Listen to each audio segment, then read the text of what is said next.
Russian government officials think it's better for North Koreans to go die than Russian people. Now, before we get into that, what is up, everybody, and welcome to a brand new video of a Russian guy telling you all the newest news out there. If you do find this video informative, I would really appreciate if you could hit the like button and subscribe to the channel. This is what the Russian government and the Russian politicians think about why they need North Koreans to join them together. Let's check out this video. We will have choice. Conducting mobilization that will finish off kill our economy is incredibly unprofitable. Even I just talked about this. What kind of finish off? We have such growth now because of it is better to use. After all, let's say, it turns out to be some kind of deferred use. Nevertheless, it is better to use foreign mercenary troops because we, of course, will pay for it. They will be classic mercenaries and we might not find ourselves in a position of having to choose. Do you understand now? What if the choice puts our inexperienced 18-year-old conscripts there or North Koreans? What if the Ukrainians, the Caucasus regionally started pushing again? What will be easier for you, our 18-year-old guys or North Koreans who are gaining experience there? So we could see that this guy is just saying, you know what? We are literally purchasing North Koreans to go and fight in Ukraine. Like I told you in my previous videos before, I was right once again. Russia has bought North Korean soldiers to go fight instead of the Russian citizens because the Kremlin regime is very afraid to mobilize another wave of Russian citizens because then millions of citizens will have nothing else to lose. They either go die in a war or they try their luck and overthrow the government. So instead of getting it to that point, they decided it's a great idea to get a bunch of North Koreans to do it for them. So the North Koreans are now going to be getting trained, which they are getting trained right now in Russia, and then sent over to Ukraine. Another really interesting topic in Russian news today is residents of Solnichny in Krasnoyarsk can't go to the toilet and take a poop. Are you out of your mind, Ivan? What the heck are you talking about in this video? Well, before you tell me anything, check out this video right here of the residents of Solnichny complaining to the Russian president. I wrote yesterday I want to poop, but I can't. This is already a cry from the heart. Barely containing their emotions, the residents of Solnichny are trying to understand how to enjoy the benefits of civilization if there's no water and electricity at home. The apartments in the new building are like caves. Ours is constantly going out. The generator comes, they do something. We had a situation where there was no electricity for 3 days. Imagine that. There's only one power cable connected to our house. There's not even an emergency cable. We can somehow provide for this. In the week since the 14th at Olechova 4, the water was not turned off only one day, October 19th. All the other days, there's no water in the house. I just want to live, and the elevator breaks down. Of course, it stops. There's no electricity. Well, that's it. I sit at home, and sometimes it happens that I feel sick. My blood pressure rises. I could not do it, so I had to do an injection myself. Why can't you do it? I have a phone, that's all. Can't I charge it? Well, guys, that is the reality of what is going on in Russia. Can you imagine those people have not had water or electricity for a very long time? Not days, not weeks, but just a very, very long time. You have to live in circumstances where you can't even charge a phone, or like this lady has said, take a crap. But I wonder if those people who are complaining right now, do they feel warmer and do their phones charge when, before they used to see on television when they had electricity of how Europe is freezing right now and they don't have water and electricity. The thing is, a country like Russia, which has a lot of resources, can't even provide it for their own citizens. And instead, they spend millions and millions of dollars to go and fight a neighboring country. And what is the point of that? If you cannot fix your own country, why go try conquer another one? It doesn't even make sense. Spend that money on your own citizens. and then the country will prosper. The economy would be booming. But no, we got a person that has been in power for the past 25 years, and he's not willing to lose that power. So he's doing whatever he can to stay in power and try to make something of his name in history books. I wonder if his name is going to be the same as one person back in the history that tried to conquer Europe. The next news that I found really interesting is that the Russian government has purchased $70,000 worth of iPhones.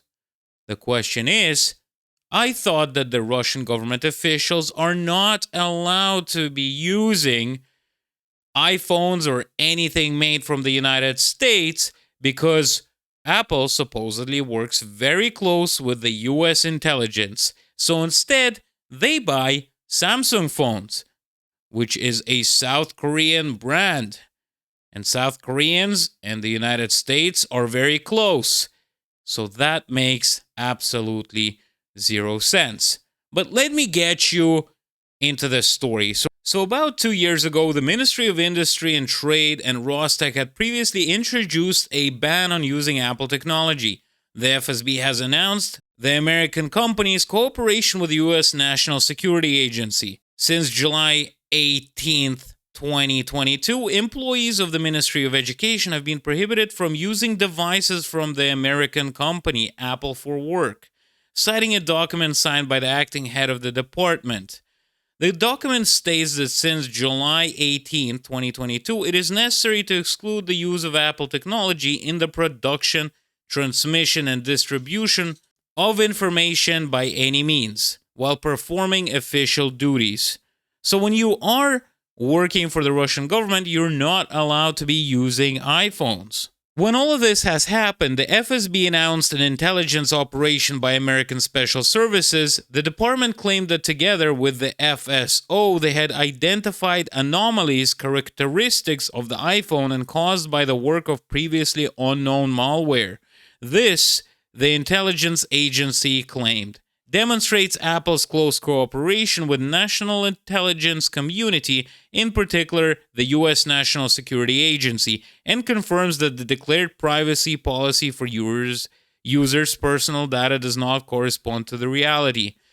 Now, you know what's really interesting? The interesting part is, why am I seeing official Russian news, literally official Russian news, that $70,000 worth of iPhones have been bought? What the heck is going on? That does not make any sense whatsoever. I thought you banned them, so why would the Russian government do it?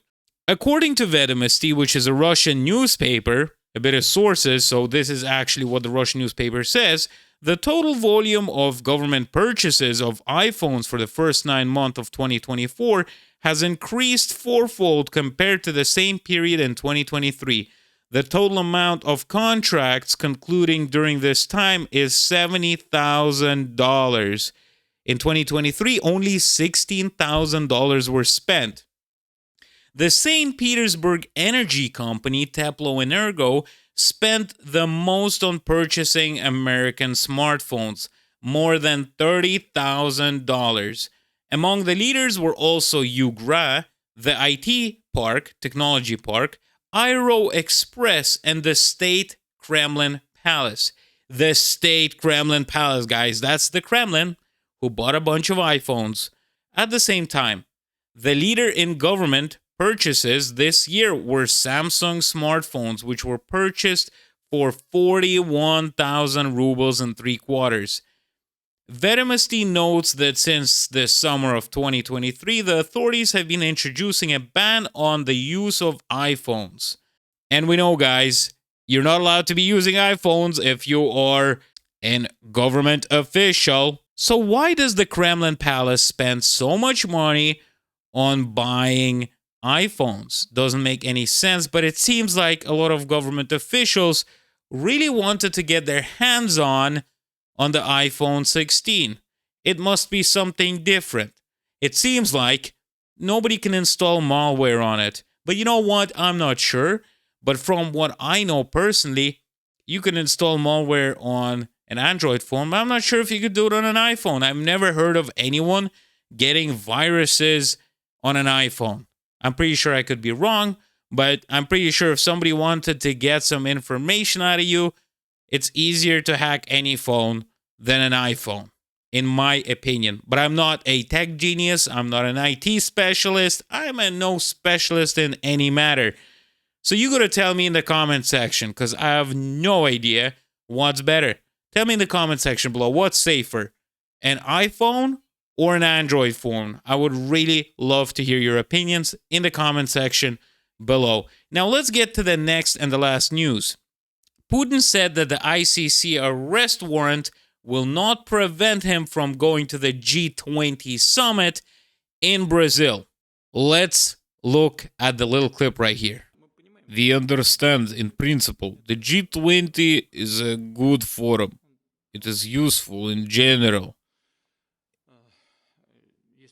If it's not politicized.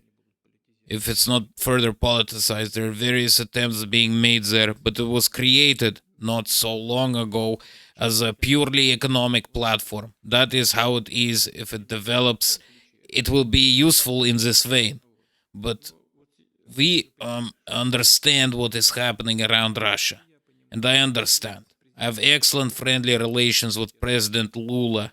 So why would I go there specifically to disrupt the normal work of this forum?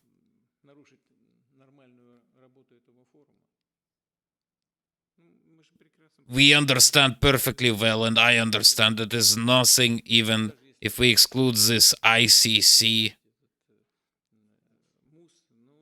This will be only thing people will talk about. We will essentially disrupt the work of the G20. Why? We are adults. Therefore, we will find someone in Russia who will worthily represent the interest of our country in Brazil at a high level. Well, you could see the guy knows how to pull some strings.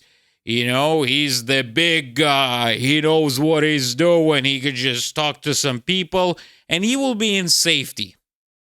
Or will he?